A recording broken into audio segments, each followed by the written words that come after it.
नमस्कार, वंदे मातरम। मैं हूं श्यामगिरी। आप देख रहे हैं हमारा चैनल मुद्दा भारत का। आज हमारे मुद्दा में विषय है केदार दिघे जी। जी, हम केदार दिघे को आज हम कुछ आज उनका जन्मदिन है, इसलिए हम उनको अपने चैनल में बुलाए हैं। उनसे कुछ राजनीतिक चर्चा करेंगे और हम जानेंगे कि केदार दिघे जी के ऊपर जो जिम्मेदारी दी गई थी शिवसेना की, यानी उबाठा की, वो किस तरह यहाँ पर थाने शहर, थाने जिले की जो जिम्मेदारी दी गई है, किस तरह जो उसको हैंडल कर रहे हैं। तो सबसे पहले केदार दिघे जी, आपका स्वागत है हमारे चैनल में। आपको जन्मदिन की बहुत बहुत शुभेच्छा। आप दिन दुना रात चौगुना बढ़े। आज आपको जो अब जवाबदारी दी गई है उसको जो है और आगे तक ले जाए। अपने खासकर उद्धव जी को आप जो है पूरी सेवा दे सके। तो क्या कहेंगे जो अभी आपको सत्तांतर के बाद 2022 में जो जिम्मेदारी दी गई आपको कि दिघे साहब जो एक समय यहाँ पर थाने जिला प्रमुख थे, आज आप जो है उनके भतीजे होके अब आपको जो जिम्मेदारी दी गई है मातोश्री से, उसको किस तरह आप निभा रहे हैं, किस तरह लोगों से मिल रहे हैं, कितना लेवल को बढ़ा रहे हैं? जब से जिम्मेदारी मुझे दी गई जी, आपने देखा रहेगा, और आप एक वरिष्ठ पत्रकार इतने सालों से आप हो, आपने दिघे साहब का भी पॉलिटिकल ये देखे हुए। तो थाना से जुड़े हुए लोग और पालगढ़ से जुड़े हुए लोग, जो कि पूरा थाना जिला कहा जाता है, तो महाराष्ट्र में दिघे इस नाम की अहमियत बहुत अलग है जी। लोगों का एक भरोसा है, लोगों का एक विश्वास है, और लोगों को पता है कि ये नाम लोकहित के लिए ही काम करेगा। जिस तरीके का प्यार, जिस तरीके का विश्वास जो दिघे साहब पे था, वैसे ही आशीर्वाद आज मुझे लोगों से मिल रहे हैं। और इसीलिए गए 1.5 साल के इस कार्यकाल में हमारे साथ लोग जुड़ रहे हैं। जो काम उद्धव साहब ने इस कोविड काल में 2-2.5 साल में जो किया, उसके ऊपर लोगों का भरोसा है। और लोगों को ये पता है कि अगर महाराष्ट्र का हित अगर कोई सोच रहा है तो शिवसेना, उद्धव बाला साहब ठाकरे, ये पक्ष सोच रहा है। आज का जो दिन हम लोग एक अलग तरीके से जो हम लोग बाहर जा रहे हैं, फेस्टिवल सेलिब्रेट कर रहे हैं, इसके पीछे कारण है कि ये गए 2 साल में जी, कोविड के समय अगर वो सही तरीके से ये पूरा इंफ्रास्ट्रक्चर अगर उद्धव साहब सही तरीके से अगर नहीं निभा पाते तो प्रॉब्लम होती। उन्होंने जिस तरीके से ये सब स्ट्रक्चर निभाया, जिस तरीके से ये सब यंत्रणों को निभाया, मुझे ऐसे लगता है उसके रिजल्ट्स आज हम लोग पॉजिटिवली देख रहे हैं। रही बात ठाणे की, यहाँ पर जो जुने शिवसैनिक थे, जो निष्ठावंत शिवसैनिक थे, जो दिघे साहब के टाइम पे जो काम कर रहे थे, उनको एक अलग आशा आज उनको दिख रही है। और मुझे ऐसे लगता है वही सोच से फिर एक बार शिवसेना, उद्धव बाला साहब ठाकरे, ये इस महानगर पालिका हो या कोई भी चुनाव हो, इसमें दिघे साहब के अगर स्वप्न पूर्ति करनी है, उनके आशाओं को अगर पूरा करना है, उनके विचारों को आगे लेके जाना है, तो मुझे ऐसे लगता है वही आशीर्वाद वो लोग मेरे पीछे दे रहे हैं और मेरे साथ वो लोग एक जमकर खड़े हैं और ये पक्ष बढ़ा रहे हैं। आपके सामने सबसे बड़ी चुनौती है कि मुख्यमंत्री थाने जिले के हैं, थाने शहर के हैं, एकनाथ शिंदे, जो कभी उद्धव जी के साथ में ही थे, तो उनको अब इसमें आपको विरोध झेलना पड़ रहा है कि मुख्यमंत्री के साथ आपका ज़्यादा लड़ाई चल रहा है, क्योंकि थाने जिला जो है मातोश्री के लिए काफ़ी टानिक का काम करता है पहले से भी। तो ऐसे में जो है मुख्यमंत्री के खिलाफ आप जो है आप किस तरह अपने आप को ढाल रहे हैं? क्या आपको चुनौतियाँ मिल रही हैं आगे? गलत तरीके से कार्यकर्ताओं पर केसेस डालना, उनको कहीं ना कहीं पर तो दबाव में लाना, जो पुलिस यंत्रणा है उनका गलत तरीके से इस्तेमाल करना, ये सब चीज़ें तो चलती आ रही है। पर मैं ये चुनौती नहीं समझता। इसके पीछे कारण ये है कि ग्राउंड बेस्ड जो कार्यकर्ता है शिवसेना का, सर्वसामान्य जो नागरिक है इस ठाणे जिला के, ठाणे की, वो लोग शिवसेना से जुड़े हुए हैं, शिवसेना के विचारों से जुड़े हुए हैं।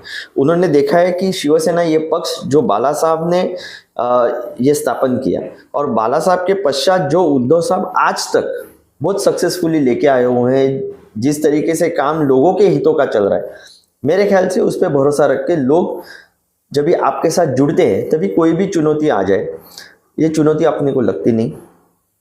और दूसरी बात यह है कि यहाँ पर मैं पहले से और आज और इसके आगे भी ये गढ़ जो है ये किसी और का नहीं, तो ये सिर्फ दिघे साहब का है।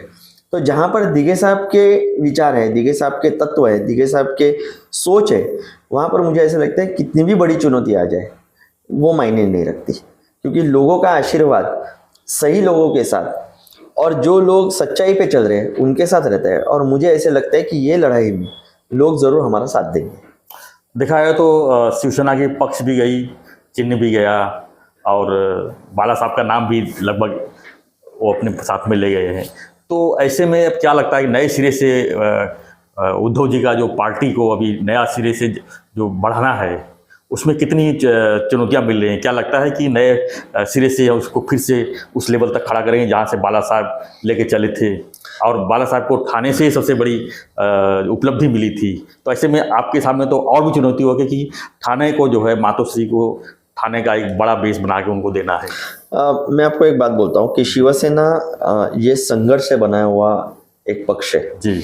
सन्मान्य बाला साहब ने जिस तरीके से संघर्ष किया इस महाराष्ट्र में लोगों को न्याय देने का, वही संघर्ष आज भी उद्धव साहब कर रहे हैं। और उद्धव साहब के साथ जो वरिष्ठ नेता हैं, जो कार्यकर्ता है, जो ग्राउंड बेस कार्यकर्ता है, वो उनके साथ है। जिन लोगों को शिवसेना समझ में आती है उनको कुछ अलग से बताने की ज़रूरत नहीं। रही बात पक्ष गया, चिन्ह गया, बाला साहब का नाम भी इस्तेमाल कर रहे हैं, नेता भी गए, बॉस नेते भी गए, तो पर वो नेताओं ने ये सब चुराने का काम किया। पर चुरा के कभी कुछ होता नहीं, आपको खुद का अस्तित्व दिखाना पड़ता है। अगर वही था तो उन्होंने उनका पक्ष, उनका चिन्ह, उनका नाम खुद का वो इस्तेमाल करके लड़ना चाहिए। पर जिस तरीके से आज की राजनीति चल रही है, जो गए 1.5 साल से आप देख सकते हो कि राजनीति का स्तर बहुत नीचे तक, यानी बहुत नीचे और गंदे लेवल पे चल रहा है। तो मुझे ऐसा लगता है महाराष्ट्र की ये संस्कृति कभी नहीं थी।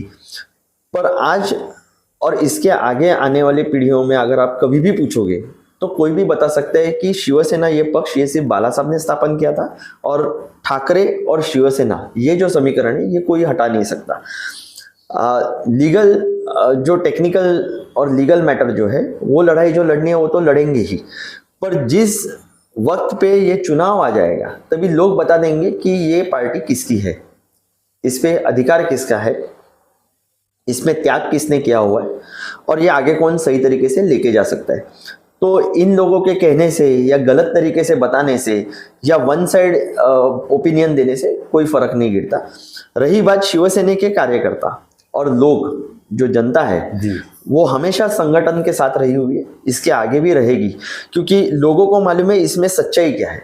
जिस तरीके की राजनीति गए 1.5 साल में आप देख चुके रहेंगे, तो कोई भी ऑर्डर देते वक्त, कोई भी केस चलाते वक्त जिस तरीके का वक्त ये लोग गलत तरीके से उसका इस्तेमाल कर रहे हैं, जो वक्त सिर्फ निकालते जा रहे हैं, जो टाइम पास कर रहे हैं, और फिर आके वो लोग अनबायस्ड ओपिनियन देने के बदले में अगर बायस्ड ओपिनियन एक तरफ से दे रहे हैं, तो मुझे ऐसे लगता है ये बहुत गलत तरीके से चल रहा है और लोग इसको सही तरीके से जवाब आने वाले चुनाव में ज़रूर देंगे। तो आने वाले चुनाव की बात करें तो अभी 2024 शुरू हो चुका है। अब जो है लोकसभा चुनाव, उसके बाद फिर विधानसभा भी चुनाव होगा, उसके बाद नगर पालिका, महानगर पालिका के चुनाव लगातार आएंगे, यानी 3 चुनाव जो है ये 2024 में देखने को मिल सकते हैं। तो ऐसे में जो है वो सबसे बड़ी चुनौती है कि उद्धव साहब के सामने जो है कि नए सिरे से पार्टी बनाना, फिर उसके बाद चुनाव में जाना और चुनाव में लोगों का दिल जीतना, इसके लिए क्या तैयारी, खासकर आप थाने से क्या कर रहे हैं? नहीं, यहाँ पर कहीं पर तो गलतफहमी है। नई तरीके से पार्टी बनाने की कोई ज़रूरत नहीं, क्योंकि कार्यकर्ता जिनके बदौलत एक संगठन बनता है वो कार्यकर्ता वहीं पर है जहाँ पर थे। गए जो हैं वो गिने चुने नेता गए हैं और उनके साथ जो करीबी उनके थे वो गए हुए हैं। आज भी अगर आप देखोगे और ठाणा की अगर आप हाल हवाल अगर देख सकोगे तो आपको दिखता है कि ठाणा की जनता और जो पुराने कार्यकर्ता थे वो सब उभर के आए हुए हैं और संगठन के साथ है। तो मुझे ऐसे लगता नहीं कि कहीं पर कुछ नई तरीके से ये पार्टी बनाने की ज़रूरत है। रही बात जहाँ पर जो राजनीति स्तर पे जो काम करना चाहिए वो ऑलरेडी काम जैसे अन्य पक्षों का चल रहा है वैसे ही शिवसेना का भी चल रहा है और सही तरीके से इसकी सफलता आने वाले चुनाव में ज़रूर मिलेगी। तो कुल मिला के क्या कहेंगे कि आपकी चुनौती और उद्धव जी के सामने की चुनौती सब मिला के आप जो है लोगों के बीच में क्या मैसेज लेके जाते हैं इस समय? जहाँ पर महाराष्ट्र का हित आता है जी, जहाँ पर बाला साहब के आशीर्वाद है, जहाँ पर दिघे साहब का आशीर्वाद है, जहाँ पर दिगे साहब के तत्वों पर हम लोग अगर इस थाना जिला में, पालघर जिला में चल रहे हैं, अब बाला साहब के विचार लेके चल रहे हैं, उद्धव साहब ने जिस तरीके का संघर्ष किया हुआ है और जिस तरीके के महाराष्ट्र के मुख्यमंत्री बनते वक्त, ये कुटुंब प्रमुख बनते वक्त महाराष्ट्र के लोगों की जिंदगी को अहमियत देके उनको जो बचाने का काम उन्होंने कार्य किया हुआ है और जो सफलता उनको मिली हुई है, मुझे ऐसे लगता है कि महाराष्ट्र की जनता फिर एक बार, कोई भी चुनाव हो, फिर एक बार शिवसेना उद्धव बाला साहब ठाकरे इनको ही जिता के देगी। भले पक्ष अलग, पक्ष नहीं मिला, चुनाव चिन्ह नहीं मिला, तो भी हमारे लिए जो भी है वो शिवसेना उद्धव बाला साहब ठाकरे, और लोग भी इनके साथ ही खड़े रहेंगे, इसके बारे में कोई दो राय नहीं। केदार जी, आपका जन्मदिन है, अपने व्यूअर्स के लिए क्या मैसेज देना चाहेंगे, आप बताइए। मैं तो यही आपसे विनती करना चाहता हूँ कि आप सभी लोगों ने इस थाना और पालघर जिला में एक साफ राजनीति, भ्रष्टाचार न होते ये महानगर पालिका का कारोबार ये दिगे साहब के कार्यकाल में देखा हुआ है, और मैं ये चाहता हूँ कि वैसे ही एक आशीर्वाद और आपका सपोर्ट सदैव हम लोग से बना रहे, और हमारे हाथों से वही एक अच्छा काम इस थाना के नागरिक के लिए एक अच्छी तरीके से काम और थाना के उत्कर्ष का काम हमारे हाथों से हो, इसके लिए आपके आशीर्वाद बहुत ज़रूरी है। और आप सभी लोग जिस तरीके से आज अगर हमारे साथ खड़े हैं, वैसे ही आगे आने वाले कोई भी चुनाव हो, इसमें आप लोग हमें आशीर्वाद देके हमारे साथ जुड़े रहे, हमारे साथ खड़े रहे, इतने ही एक विनती आपसे करना चाहता हूँ।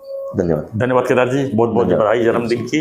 आप हमारे लिए समय निकाल के हमारे स्टूडियो में आए, उसके लिए धन्यवाद। तो फ्रेंड्स, थे केदार दिगे जी, जो हम इनसे जो है आज जन्मदिन उनका है, तो उनके राजनीति के कैरियर के ऊपर हम चर्चा कर रहे थे। तो आपकी चर्चा के ऊपर आपकी प्रतिक्रिया क्या है, हमें कमेंट बॉक्स लिखिए। और हाँ, चैनल को अगर सब्सक्राइब नहीं किए हैं तो सब्सक्राइब कीजिए और बने रहिए हमारे साथ, देखते रहिए हमारा चैनल मुद्दा भारत। धन्यवाद, जय हिंद।